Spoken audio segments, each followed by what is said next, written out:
pour le placement de votre pièce dans l'étau, il est important de choisir des cales. Là, on voit que si la pièce, je la mets au fond de l'étau, ben, on ne va pas pouvoir l'usiner. Les morts vont nous gêner. Si je prends des cales, ici, j'ai un autre exemple de cale qui aurait été choisie trop basse. Donc, je ne peux pas surfacer le dessus de la pièce, par exemple. Par contre, ce que je peux faire, c'est que je peux mettre plusieurs cales les unes sur les autres. Donc, ici, je prends plusieurs cales et je les assemble l'une sur l'autre de manière à avoir la hauteur totale qui correspond à la hauteur que je souhaite avoir pour avoir ma pièce qui sort suffisamment de l'étau pour que lors de son usinage, je n'usine pas le haut des morts. Vous voyez qu'il y a déjà eu des traces par des étudiants qui avaient mal fait leurs calculs. Donc ici, j'ai une pièce qui fait 20 mm, je veux usiner sur 15, bah, il faut qu'elle ne rentre pas dans les morts de plus de 5 mm. Donc ici, moi, mon cas de figure, il est peut-être un petit peu juste, mais admettons que je veux usiner sur 12 mm, je rentre de 5 mm, il me reste donc 3 mm de marge, donc c'est très bien. Une fois que j'ai fait ce choix de cale, je vais positionner la pièce centrée dans l'étau, c'est toujours mieux, parce que si je ne suis pas centré, le mort mobile, il a un petit degré de liberté, il va se mettre un peu de biais. Donc je vais bien centrer dans mon étau. Je vais vérifier aussi que je n'ai pas de bavure sur l'arête. Donc je vais enlever au préalable les bavures, comme je vais vous montrer dans la vidéo tout à l'heure.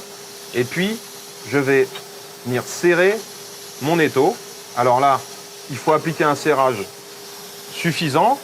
Si vous serrez trop, votre pièce va être abîmée. Si vous ne serrez pas assez, elle risque de voler, d'abîmer l'outil et d'abîmer la machine lorsqu'elle va s'envoler.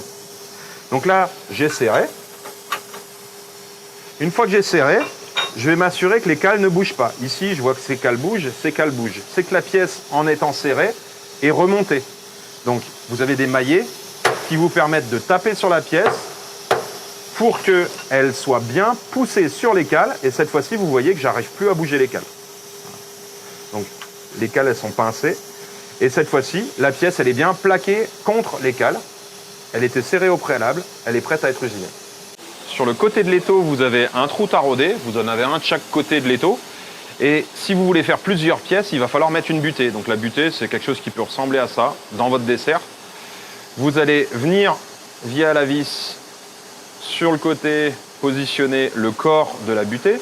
Et ensuite, vous allez le serrer. Et puis vous allez avoir cette tige ici qui vient en contact avec la pièce et que vous pouvez brider avec la petite vis que vous avez là. Et donc, vous arrivez à créer votre système isostatique avec votre 6e point qui est la butée.